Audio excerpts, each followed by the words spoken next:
29 जुलाई 1959 सुनील दत्त और नरगिस दत्त के घर जन्म लेने वाले संजय दत्त की जिंदगी किसी फिल्मी कहानी से कम नहीं।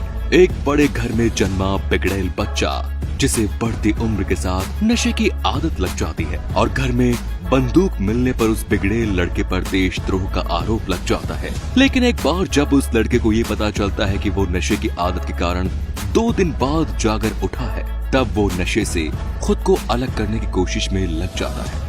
ड्रग्स के नशे से छुटकारा पाने और अपनी पहचान को फिर नए आयाम दिलाने की ये जद्दोजहद इस लड़के को आगे चलकर हिंदी सिनेमा का सुपरस्टार बना देती है।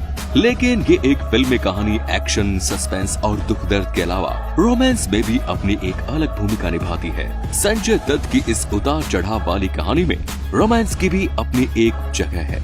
एक बड़े बाप के बेटे का नशेड़ी से हीरो बन जाने के इस अफसाने में खूबसूरत मोड़ संजय दत्त के रोमांस और वैवाहिक जीवन से जुड़ा है। तो आज के इस एपिसोड में हम संजय दत्त की 3 शादियों और कई संबंधों में खड़ी इस खूबसूरत कहानी के बारे में बात करने वाले हैं। नमस्कार दोस्तों, आज हम बात करने वाले हैं संजय दत्त के वैवाहिक जीवन के बारे में।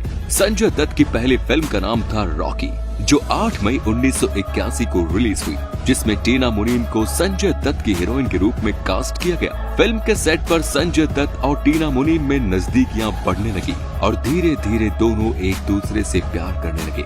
ये फसाना तो 2 सालों तक जारी रहा, लेकिन उसके बाद टीना मुनीम को संजय दत्त की आदत के बारे में पता चला और साथ ही संजय दत्त की अपने पार्टनर पर अधिकार जमाने की आदत भी टीना को परेशान कर रही थी, जिसके कारण टीना संजय दत्त से दूर हो गई। संजय दत्त टीना को लेकर काफी गंभीर थे, जिसका एक उदाहरण टीना से अलग होने के बाद देखने को मिला, जब सिनेमाई गलियारों में ये खबर उड़ने लगी कि ऋषि कपूर और टीना मुनीम का अफेयर चल रहा है। इस खबर को सुनकर संजय दत्त गुलशन ग्रोवर को लेकर ऋषि कपूर के घर उनसे लड़ने गए, लेकिन वहाँ नीतू सिंह ने उन्हें पूरी बात बताई और ये भरोसा दिलाया कि ऋषि कपूर और टीना मुनीम के बीच अफेयर जैसा कुछ भी नहीं है। संजय और टीना मुनीम ने आगे चलकर दूरियां बना ली। जहां संजय दत्त अपने काम में मशरूफ हो गए, वहीं टीना मुनीम आज भारत के सबसे अमीर घर की बहू बन चुकी है।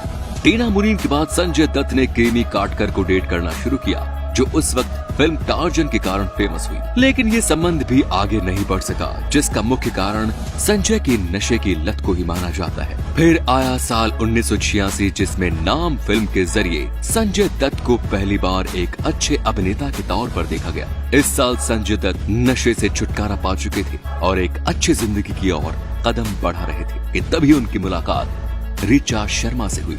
ऋचा शर्मा ने 1985 में देवानंद की फिल्म हम नौजवान से फिल्म इंडस्ट्री में कदम रखा। 1986 में ऋचा शर्मा अनुभव और इंसाफ की आवाज में भी काम कर चुकी थी। इस बीच संजय दत्त और ऋचा शर्मा की मुलाकात हुई, दोनों में दोस्ती हुई और दोस्ती धीरे धीरे प्यार में बदल गई और इसी प्यार की बदौलत दोनों ने अगले साल 1987 में न्यूयॉर्क जाकर शादी कर ली। संजय दत्त की पत्नी ऋचा शर्मा ने 1988 में एक बच्ची को जन्म दिया, जिसका नाम त्रिशला रखा गया। लेकिन इसके 4 महीने बाद ही ऋचा शर्मा को ब्रेन ट्यूमर की बीमारी ने घेर लिया, जिसके चलते उन्हें न्यूयॉर्क के एक हॉस्पिटल में भर्ती कराया गया। ऋचा शर्मा जब अपनी बीमारी से लड़ रही थी, उसी दौरान साल 1988 में खतरों के खिलाड़ी फिल्म आई, जिसमें संजय दत्त के साथ पहली बार माधुरी दीक्षित को बड़े पर्दे पर देखा गया। धीरे धीरे ये जोड़ी दर्शकों को थिएटर तक खींचने लगी और फिर साजन, थानेदार, कानून अपना अपना और खलनायक जैसे फिल्मों ने इस जोड़ी को हर सिनेमा घरों की पसंद बना दिया। साजन फिल्म के बाद ये जोड़ी कई पत्रिकाओं और अखबारों के लिए अपने फ्रंट पेज का मुख्य विषय बन गई थी, जिसके चलते इन दोनों के बीच अफेयर और शादी करने जैसी बातें भी चर्चा का विषय बन गई। इस जोड़ी के बारे में कहा जाता था कि साजन फिल्म के बाद माधुरी दीक्षित संजय दत्त को अपना दिल दे बैठी थी, जिसके चलते उन्होंने अपना सिग्नेचर बदलकर माधुरी एस दीक्षित कर लिया। लेकिन ये बातें सिर्फ अफवाह और किस्से बनकर ही रह गई, क्योंकि इन दोनों ने कभी भी इन बातों को सही नहीं ठहराया। अपने सिग्नेचर पर बात करते हुए माधुरी दीक्षित ने कहा था कि उनके सिग्नेचर में एस का मतलब शंकर दीक्षित, जो कि उनके पिता का नाम है। फिर साल 1993 में संजय दत्त को मुंबई ब्लास्ट केस में जेल भेज दिया गया, तो माधुरी दीक्षित ने संजय दत्त से सभी रिश्ते तोड़ने का मन बना लिया और फिर कभी भी उनसे मिलने नहीं गई। साल 1997 में आई फिल्म महानता के बाद माधुरी दीक्षित और संजय दत्त की ये जोड़ी हाल ही में आई कलंक में भी एक बार फिर पर्दे पर दिखाई दी। लगभग 23 साल की इस दूरी का कारण भी माधुरी दीक्षित के व्यवहार को ही माना जाता है, जहां उन्होंने इस दौरान संजय दत्त से बात करने से भी मना कर दिया था।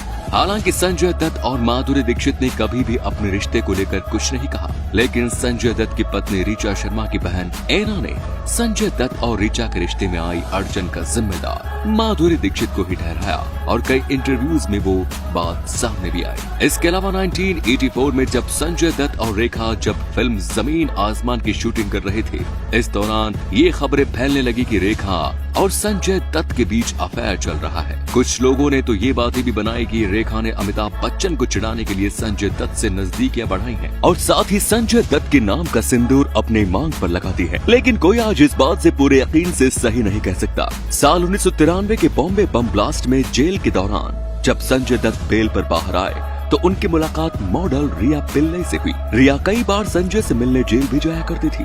यही मुलाकात धीरे धीरे दोस्ती में बदलने लगी और कुछ लोग ये भी कहते हैं कि उस समय संजय दत्त हमेशा रिया से मिलने का बहाना ढूंढा करते थे। आखिरकार वैलेंटाइन डे के दिन साल 1998 को संजय दत्त ने अपने दिल की बात रिया को बताई। उसी दिन बिना किसी को बताए मंदिर में फेरे ले लिए। संजय दत्त और रिया की शादी की खबर सुनील दत्त को बाद में पता चला, लेकिन सुनील दत्त ने अपने बेटे की खुशी को वरीयता देते हुए इस रिश्ते को मान लिया और रिया को अपने घर की बहू के रूप में स्वीकार कर लिया। इस शादी के कुछ साल बाद ही दोनों के रिश्ते में तनाव आने लगे, जिसकी वजह रिया और लिएंडर पेस के अफेयर को बताया जाता है। शादी के बाद जब रिया और संजय दत्त के रिश्तों में तनाव आने लगे तो उस दौरान संजय दत्त की जिंदगी में मान्यता आई, जो उस समय हिंदी सिनेमा में अपने कदम जमाने की कोशिश कर रही थी। संजय दत्त ने मान्यता की मदद करते हुए साल 2003 में आई फिल्म गंगा जल में एक आइटम सॉन्ग के लिए इस फिल्म के मेकर को उनका नाम सुझाया। कुछ समय बाद संजय दत्त और मान्यता दत्त एक साथ रहे और उसके बाद 7 फरवरी 2008 के दिन दोनों ने गोवा में शादी कर ली। मान्यता दत्त की पहली शादी मिराज उर रहमान नाम के शख्स से हुई थी, जिसे तलाक देने के बाद उन्होंने संजय दत्त से शादी की और वो 2 जुड़वा बच्चों की मां भी बनी, जिसमें एक बेटे का नाम सहरान और बेटी का नाम इकारा है। तो दोस्तों, इस तरह संजय दत्त की जिंदगी के इस फसाने को कई विचित्र रास्तों से होते हुए अपनी मंजिल मिल गई और आज ये परिवार सब कुछ भूलकर आराम की जिंदगी बिता रहा है। मान्यता दत्त ने जहां अभिनेत्री के सफर को छोड़कर संजय दत्त के प्रोडक्शन हाउस के CEO का कार्य संभाला, तो वहीं संजय दत्त भी जेल से वापस आने के बाद अपने सिनेमाई सफर को आगे बढ़ाने और शानदार बनाने में लगे हुए हैं। तो दोस्तों, आज के इस एपिसोड में बस इतना ही। धन्यवाद।